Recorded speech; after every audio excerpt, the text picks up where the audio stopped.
ये जो गाड़ी मेरे पास आई हुई है हिमालयन 450 है और इस गाड़ी का एक्सीडेंट हुआ था। और जो आपको बेनिफिट दिखने वाला है वो बताने वाले हैं वो है आरएससी का। इस गाड़ी का रात का तीसरा पहर में एक्सीडेंट हुआ था और ये मॉर्निंग में हमारे डीलरशिप पर पहुंची गाड़ी। और इसके अप्रूवल में काफ़ी टाइम लग गया। टाइम लगने का रीज़न था कि इसका एस्टिमेट कॉस्ट थोड़ा सा ज़्यादा था। रीज़न ये गाड़ी मेरे लिए और ये मेरे वर्कशॉप के लिए पहली गाड़ी है जिसका हम लोग मेन फ्रेम चेंज करेंगे। और इसके लिए अप्रूवल लेना पड़ता है कंपनी से, क्योंकि बहुत सारा चीज़ चेंजेस हो सकता है या लूज़ हो सकता है या बहुत सारा कुछ देखने को मिलेगा इसमें। तो कंपनी का था कि अगर वो अप्रूवल देते हैं इसको डिसमेंटल करने का, तभी हम लोग इसको खोलेंगे। तो फाइनली इसका अप्रूवल भी मिल गया दोनों तरफ से, इंश्योरेंस की तरफ से भी डिसमेंटल का और रॉयल एनफील्ड की तरफ से भी डिसमेंटल का। तो इस गाड़ी को हम लोग आज डिसमेंटल करेंगे और डिसमेंटल करने के बाद इसका मेन फ्रेम को चेंज करेंगे। तो इस गाड़ी का जो मेन फ्रेम चेंज हो रहा है रीज़न सिर्फ और एक्सीडेंट का है। ये चेसिस डैमेज हुआ है या नहीं हुआ है हम लोग खोलने के बाद मेजरमेंट करेंगे, क्योंकि वो ऊपर से दिख नहीं रहा था। और ये रॉयल एनफील्ड का पहला गाड़ी है जिसका चेसिस का डिज़ाइन दूसरे टाइप का है, तो इसमें समझ में भी नहीं आ रहा था। तो हम लोगों ने डिसाइड किया कि पहले हम इस गाड़ी का चेसिस को डिसमेंटल करेंगे, उसके बाद मेजरमेंट करेंगे। तो हम लोग इस गाड़ी का जो बॉडी है इसको डिसमेंटल में यूज़ करना शुरू कर दिए। हेलो राइडर्स, मेरा नाम मुमताज़ अली और आप देख रहे हैं मेरा यूट्यूब चैनल राइडर्स पॉइंट। अभी जो हम लोग इस गाड़ी का खोलने वाले हैं वो चेसिस को चेंज करेंगे। और इसके बीच में क्या-क्या चीज़ रहता है, जैसे कस्टमर का कंप्लेन था स्टार्टिंग से ही कि गाड़ी में राइट साइड पुलिंग का कंप्लेन है। और राइट साइड पुलिंग का कंप्लेन क्यों है, ये हम लोग चेक करेंगे। कुछ-कुछ एडजस्टमेंट रॉयल एनफील्ड ने एसओपी के थ्रू हम लोग को बताते हैं कि भाई ये चीज़ का इस गाड़ी में चेक पॉइंट होना चाहिए और या तो फिर इस टाइप का ये इसका फिटिंग ऐसा होना चाहिए। तो एसओपी के थ्रू हम लोग जब काम करते हैं तो इसमें प्रॉब्लम सॉर्ट आउट हो जाता है। मगर कहीं-कहीं है कि कुछ करने के बाद भी एज़ इट इज़ वही रहता है। तो इस गाड़ी का हम लोग खोलने के बाद चेक करेंगे कि ये प्रॉब्लम सच में है या नहीं है। अब तो गाड़ी डैमेज है, तो हम इसको चला के चेक भी नहीं कर सकते कि ये गाड़ी में राइट साइड का पुलिंग है। मगर वो कस्टमर बताए, फ़ोन से ही बताए, क्योंकि ये गाड़ी बाहर से आई हुई है हमारे पास और ये आरएसए के थ्रू आई है। ये राइडर सब हैं और ये इनका गाड़ी एक्सीडेंट हुआ राइडिंग के दौरान। तो जो नियरेस्ट आरएसए जो भी नियरेस्ट डीलरशिप देखता है गाड़ी वहीं पर आपका ड्रॉप कर देता है। तो ये हमारे डीलरशिप पे चली आई। अब इस गाड़ी को डिसमेंटल करने के बाद इसका राइट साइड पुलिंग का भी कंप्लेंट सॉर्ट आउट करना है और इस गाड़ी का जो भी कंप्लेन होगा वो सारा कुछ रिज़ॉल्व करना है। तो अभी हम लोग इस गाड़ी का लगभग फ्रंट का जितना भी पार्ट्स है उसको रिप्लेस करेंगे और उसका मेज़रमेंट करेंगे, तो उसमें थोड़ा काफ़ी टाइम लगेगा। और ये वीडियो थोड़ा-सा फ़ास्ट बना रहे हैं, क्योंकि इसका जो रिकॉर्डिंग है वो बहुत लेट तक का है, उतना तो कोई वीडियो देखेगा ही नहीं। तो बेहतर है कि इस वीडियो से रिलेटेड जितना भी इम्पोर्टेंट टॉक जो भी बात हो वो आपको बताए। और जैसे ये हम जो स्टीयरिंग स्टीम को खोल रहे हैं, इसमें क्या-क्या चीज़ लगा रहता है और इसको कैसे-कैसे खोलना है। अगर आपको डीपली और डिटेल वीडियो चाहिए तो इसके बारे में हम बना सकते हैं और आपको दे सकते हैं। ये भी एसओपी के थ्रू ही हम लोग इसको चेंज करेंगे। इसमें भी बहुत सारा चेंजेस है। ये जो बॉल रेसर का जो फास्ट वाला जो हम लोग कैप को निकाले, उसमें भी बहुत सारा चेंजेस है, तो उसको भी एसओपी के थ्रू ही चेंज करेंगे। ये सिर्फ आपको स्लो मोशन में दिखाने का रीज़न था, ताकि आप समझ सकें कि क्या-क्या पार्ट्स और कहाँ-कहाँ से खुल रहा है। खास करके जो टेक्नीशियन होते हैं उनको रिप्लेसमेंट करने के समय में थोड़ा-सा ध्यान देना पड़ता है कि ये हम क्या-क्या खोले और कैसे-कैसे खुला है। तो उसके लिए ये वीडियो है। स्पेशली इस गाड़ी का जब चेसिस हम लोग चेंज करेंगे तो खासा ध्यान देना है कि भाई जो भी इस गाड़ी में कंप्लेन दिखा है या कस्टमर ने कंप्लेन किया है कि राइट साइड पुलिंग का कंप्लेन है, तो हम लोग उसी चीज़ को चेक करेंगे। और राइट साइड का पुलिंग का कंप्लेन रॉयल एनफील्ड बताते हैं कि वो मेन फ्रेम से होता है। तो इसका रीज़न है एक जो वो है आगे के गाड़ी का फ्रंट फॉर्क, जो एक डंपर है और एक सॉकर। जिधर लेडीज़ पैर को लटका कर के बैठती है, वो साइड आपका सॉकर है और जिस साइड आपका पीठ है, वो उधर आपका डंपर है। ये दोनों में अंतर क्या होता है कि सॉकर में थोड़ा स्प्रिंग है और वो थोड़ा हार्ड होता है। डंपर में कुछ भी नहीं है, वो उसमें आपका कार्टेज और इसमें कुछ ऐसा ही कुछ इंस्टॉल किया रहता है, जो अभी हम लोग को परमिशन नहीं है खोलने का। जो भी अगर वारंटी के थ्रू अगर इसमें रिप्लेसमेंट करेंगे तो सीधा इसको रिप्लेस ही करना है, रिपेयर नहीं करना है। ये रॉयल एनफील्ड का अभी तक एसओपी के थ्रू हम लोग चल रहा है कि ये अगर सॉकर को हम लोग रिप्लेस करते हैं तो उसको कंप्लीट ही रिप्लेस करना है, उसको ओपन नहीं करना है। अगर फ्यूचर में कभी भी इसका लीकेज आता है, अगर अंडर वारंटी से बाहर हो, तब उसके बारे में रॉयल एनफील्ड बताएगा, मगर अभी तक इसमें कोई भी तरह का ओपनिंग का प्रोसेस नहीं बताया गया है। तो हम लोग कंप्लीट सॉकर को भी चेंज करेंगे। सॉकर को चेंज करने के बाद जो हेडलाइट का ब्रैकेट है उसको भी चेंज करेंगे। देखिए, ये जो आपको दिखा है ये क्रोम टाइप का, ये चेसिस है दोनों गाड़ी का, और इसमें जो क्रोम टाइप का दिखा है ये इंजन को होल्ड करता है। इसके लिए स्पेशल टूल्स होता है जो इसको हम इंजन के साथ चेचिस को अटैच करेंगे। ये दोनों का चेचिस लगभग सेम है, कहीं से कुछ डैमेज नहीं दिख रहा था। सिर्फ आगे वाले एरिया में राइट साइड लेफ्ट साइड में थोड़ा सा डेंट था, तो उसके वजह से हम लोग इसको रिप्लेस करें। ना ही उसके वजह से गाड़ी खींचेगा, ना ही उसके वजह से कोई भी राइट साइड या लेफ्ट साइड का पुलिंग होगा। फिर भी हम लोग इसको रिप्लेस कर रहे हैं। सॉकर थोड़ा सा ऊपर वाला जो कवर है इसमें अपसाइड डाउन फॉर्क है, जिसकी वजह से वो ऊपर वाला कवर है वो डैमेज है। और ये ऐसे ऐसे लोग मिलेंगे जो आपको पटाखा फोड़ते मिलेंगे। तो ये एयर वाला बबल को फोड़ रहे थे। अब हम लोग इसका इंस्टॉलिंग का काम फिर से शुरू करेंगे। इसका जो चीज़ इसका जो डिज़ाइन है वो दो टाइप में है, मेन फ्रेम और ये टेल फ्रेम। तो अभी हम लोग वायरिंग को इसके ऊपर डालने के बाद टेल फ्रेम को उठा करके हम इसको एडजस्टमेंट करेंगे। इसमें 2-3 बार हमको चक्के को खोलना पड़ा। एक बार गाड़ी को सही खड़े करने के लिए, और दूसरे बार गाड़ी का जब फाइनल कंप्लीट होने लगा उसके बाद चक्के को हम लोग फाइनल फिट किए। तो 2 बार चक्के को हम लोग खोले हैं। इसमें रीज़न चक्का का खोलने का रीज़न यही था कि आगे भी खुला हुआ था और पीछे कुछ था नहीं पकड़ने के लिए, इसलिए चक्का को लगाना पड़ा। वीडियो में कहीं आपको दिखेगा भी। तो हम लोग अभी आगे से फाइनल कर रहे हैं, और आगे का जो फ्रंट फ्रॉक है उसको हम लोग रिप्लेस कर दिए दोनों। ये जो अभी जिस साइड हम लोग कर रहे थे वो आपका सॉकर है, और ये जो कर रहे हैं ये डंपर है। ये आपको फिर से याद दिलाते हैं कि इसको पकड़ते कैसे। जैसे लेडीज़ अगर पैर लटका करके जिधर बैठती है वो उधर सॉकर होता है, और जिधर वो उनका पीठ होता है वो डंपर है। ये याद रखने के लिए है कि इसको हम कैसे याद रख सकते हैं, तो हम लोग ने इसको ऐसे ही याद रखा। दूसरा, अब इस गाड़ी का फिटिंग के दौरान कुछ लोगों का हिसाब किताब ये होता है कि भाई ये कौन सी गाड़ी है, क्यों एक्सीडेंट हो गया, कैसे एक्सीडेंट हो गया, कब एक्सीडेंट हो गया। तो किसी के हाथ में कुछ भी नहीं है, कभी भी कुछ भी हो सकता है। तो बहुत ज़्यादा डिटेल देना पड़ता है कस्टमर को कि क्यों एक्सीडेंट हो गया, कब एक्सीडेंट हो गया, कैसे एक्सीडेंट हो गया, किसका गाड़ी है, आदमी कैसा है। तो इस गाड़ी का जो भी है, ये जो राइडर है इनको कुछ भी नहीं हुआ। और जो गाड़ी एक्सीडेंट हुआ था ये सिर्फ अनकंट्रोलिंग की वजह से, क्योंकि वो जहाँ पर गाड़ी एक्सीडेंट हुआ था वो एक तीखा मोड़ था, और अचानक होते हैं क्या कि जो बाहर के राइडर होते हैं उनको पता ही नहीं रहता रूट के बारे में कि किधर से किधर जाना है। और ये रात के समय में हुआ था, तो इसलिए थोड़ा सा गाड़ी को डैमेज हुआ, आदमी को कुछ भी नहीं हुआ, क्योंकि वो गाड़ी लेने के लिए हमारे पास दूसरे दिन आकर के गाड़ी डिलीवर लेकर चले गए। और ये गाड़ी बिहार नंबर गाड़ी है, ये पटना से आए थे, तो ये गाड़ी लेकर के चले गए। गाड़ी में सारा कुछ हम लोग ने चेक किया। इसका इग्निशन जो स्विच है वो भी डैमेज था। ये जो इग्निशन स्विच है नीचे रखा हुआ ये टूट गया था, तो हम लोगों ने इसका इग्निशन जो कॉमन की है उसको भी चेंज की।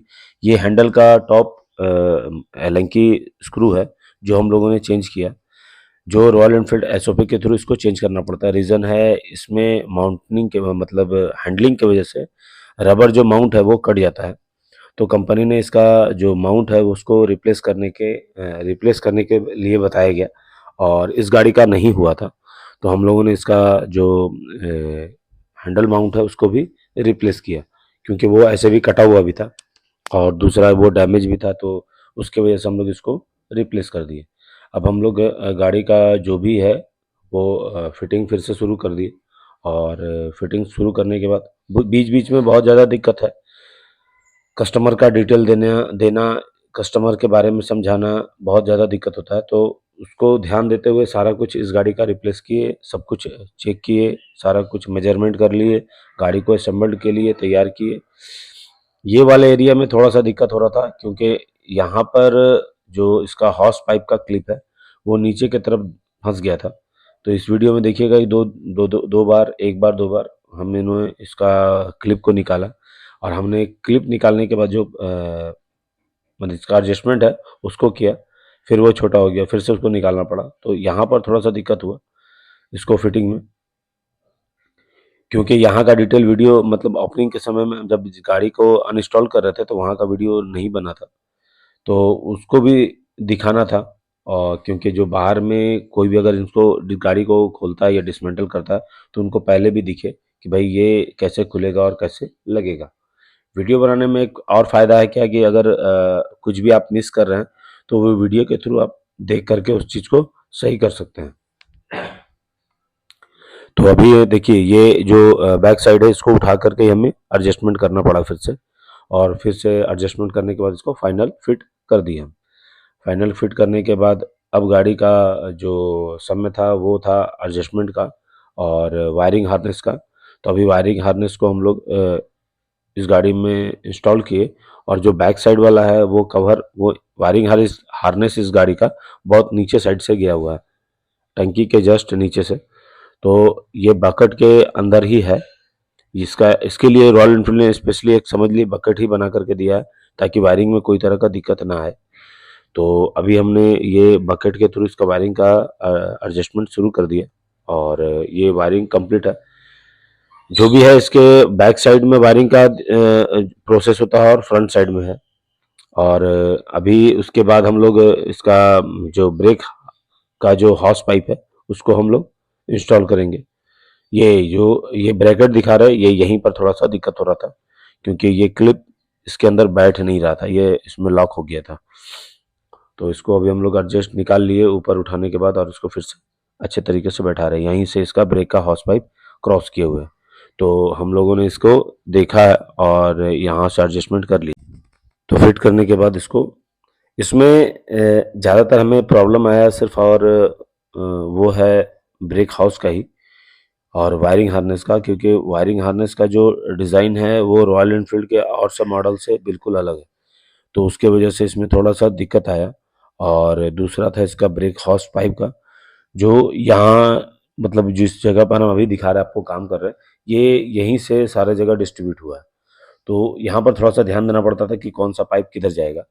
और दूसरा है जो ये आपका रिजर्वर टैंक जो ऑयल कूलेंट का है, इसको इसको भी वहीं पर एडजस्ट करना था। इसका एक ड्रेनेज पाइप है, जब इसमें ओवर कूलेंट आ जाए तो वो ड्रेन होता है, तो ड्रेन होने वाला जो पाइप है वो भी पीछे बैक साइड में दब गया था, तो उसे भी एडजस्ट करना पड़ा। ये इसका जो रिजर्वर टैंक का रिफिल पाइप है, ऑटोमेटिक अगर आपके रेडिएटर में ऑयल लेवल घटता है तो वो इसी पाइप के थ्रू रिफिल हो जाएगा ऑटोमेटिक। उसमें आपको कुछ भी नहीं करना है, वो उसका लेवल आपको कुछ किलोमीटर जाने के बाद दिखता है कि वो डाउन हो गया। तीसरा इसका जो जो फ्रंट साइड से जो गाड़ी का एक्सीडेंट हुआ था, तो इसमें बाहर वाला जो कवर है रेडिएटर ग्रिल का, उसमें डेंट था, और डेंट की वजह से हम लोग को थोड़ा डाउट हो रहा था कि होना इसका कोई भी जो होल है या गैलरी है वो डैमेज ना हो गया हो, तो उसके वजह से भी इसको चेक करना पड़ा। ये रिप्लेसमेंट के लिए हम लोग डाले हुए थे, मगर जब इसको फाइनल चेक किए तो फिर इसको हटा दिया गया न्यू पार्ट्स से। अब इसमें पुराना वाला पार्ट्स को हम लोग इंस्टॉल कर रहे हैं। और ये इसका जो ब्रेक वाला माउंट है, ब्रेक वाला और गियर वाला, ये दोनों के ऊपर रबर माउंटिंग किए हुए है कंपनी, ताकि आपको राइडिंग के समय थोड़ा भी वाइब्रेशन फील ना हो। तो हम लोगों ने इसका दोनों साइड का माउंट कंप्लीट कर दिया। अब इसका फ्रंट साइड हम लोग फिट करेंगे। ये कूलेंट लेवल हम लोग इसको चेक कर रहे हैं। इसका जो कैपेसिटी है आपको, वो आपका 930 ml है रेडिएटर का। 930 ml हमने यहाँ पर मेंशन भी कर दिया, 930 ml है। और जो रिजर्वर टैंक था, जो अभी थोड़ा देर पहले आपको डब्बा वाइट कलर का दिखा था, उसमें आपका 220 ml लगता। टोटल आपको 1150 इसका कैपेसिटी है।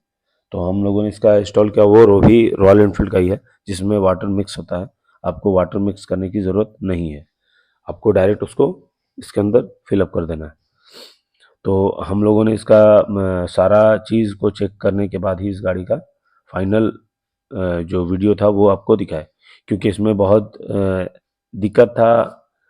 वो था क्या चीज़, वो है राइट साइड पुलिंग का या चेचिस का मेजरमेंट करने का, क्योंकि इसके बारे में आइडिया नहीं था। और इस गाड़ी का फ्रंट रिम भी डैमेज था, वो माइनर था, ज़्यादा था नहीं, फिर भी था कि नई गाड़ी है तो हम इसको रिप्लेस करके न्यू ही इंस्टॉल कर दें।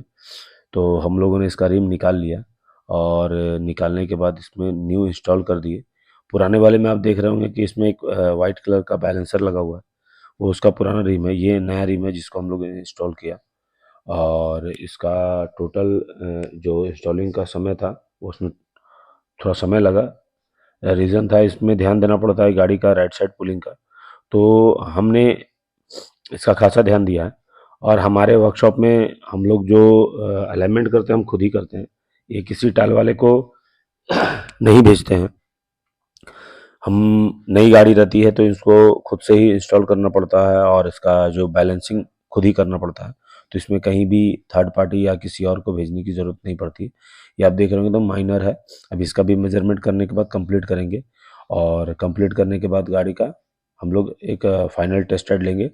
तो ये जो रिम है इसमें आपको किस चीज़ का ध्यान देना है, अगर इसका भी अलाइनमेंट आउट रहता है या ये बबलिंग करता है या रिम बैंड होता है, इसके वजह से भी गाड़ी में राइट साइड या लेफ्ट साइड पुलिंग का कंप्लेन आ सकता है। तो जैसे अभी ये लगा रहे थे, इसमें एक स्पोक है जो टाइट हो ही नहीं रहा था, तो उसके लिए हम उसे पकड़ना पड़ा और पकड़ के इसको फाइनल टाइट करना पड़ा स्पोक को पकड़ने के बाद। तो हम लोगों ने इसका कंप्लीट किया। और स्पेशली इस गाड़ी के लिए एक है, अभी तक हम किसी हेल्पर का अभी तक सपोर्ट नहीं लिए हैं, ये इस गाड़ी को अकेले ही असेंबल कर रहे थे, क्योंकि कुछ चीज़ें के बारे में हमें भी इस गाड़ी में जो भी चेंजेस है उसके बारे में पता हो, प्रॉपर हम उसको देख सकें, ताकि फ्यूचर में कभी भी इससे रिलेटेड कोई भी कंप्लेन आए तो उसको सॉर्ट आउट कर सकें। इस वर्कशॉप का हेड टेक्नीशियन होने के कारण ये सब सारा चीज़ का ध्यान देना पड़ता है। तो अभी हमने इस गाड़ी का जो ब्रेक का काम है उसके लिए सिर्फ एक हमारे जो बहुत प्रिय टेक्नीशियन हैं उनको बुलाएं और उन्होंने गाड़ी को कंप्लीट किया। ये ज़्यादातर वो एक्सीडेंटल हमारे साथ वही करते हैं और उनका ही काम रहता है ये कंप्लीट करने का। अब इस गाड़ी का हम लोग फाइनल टेस्ट राइड ले रहे हैं। फाइनल टेस्ट राइड में हम अभी आपको दिखाएंगे कि इस गाड़ी में कोई भी लेफ्ट या राइट कोई भी पुलिंग नहीं है। ये थोड़ा सा कंजेस्टेड एरिया है, यहाँ पर दिक्कत होगा, तो इसलिए हम आपको थोड़ा सा लंबा लंबा और धीरे धीरे करके ही 2-3 बार में वीडियो में दिखाएंगे कि गाड़ी में कोई भी राइट साइड या लेफ्ट साइड पुलिंग नहीं है। तो ये वीडियो हमें कस्टमर को भी दिखाना है, क्योंकि ये वीडियो कस्टमर को भी बताया थी कि अगर हम गाड़ी का टेस्ट राइड फाइनल लेंगे तो उसमें एक वीडियो क्लिप आपको बना करके दे देंगे कि गाड़ी में लेफ्ट साइड या राइट साइड पुलिंग है। ये इस गाड़ी का डिसमेंटल सारा फोटो है, जो जो पार्ट्स रिप्लेस किया गया इसमें। ये टी स्टीम है जो डैमेज हुआ, हेडलाइट डैमेज था, ब्रेक लीवर, क्लच लीवर, ये सारा कुछ डैमेज था इसमें। तो ये चीज़, और चेचिस नंबर पंच की, पुराना चेचिस में यहाँ सामने रखा हुआ है और नई चेचिस में जो पुराना वाला चेचिस का नंबर है उसको पंच करना पड़ता है। तो उसको पंच करने के बाद हम लोग फाइनल गाड़ी को रेडी कर लिए। गाड़ी डिलीवरी के लिए अब तैयार है और वो लोग भी अब पहुंच चुके थे गाड़ी डिलीवरी के लिए। बेसिक ये वीडियो आपको इसी के लिए था। Thank you for watching Riders friend, please support कीजिए, लाइक और सब्सक्राइब कीजिए।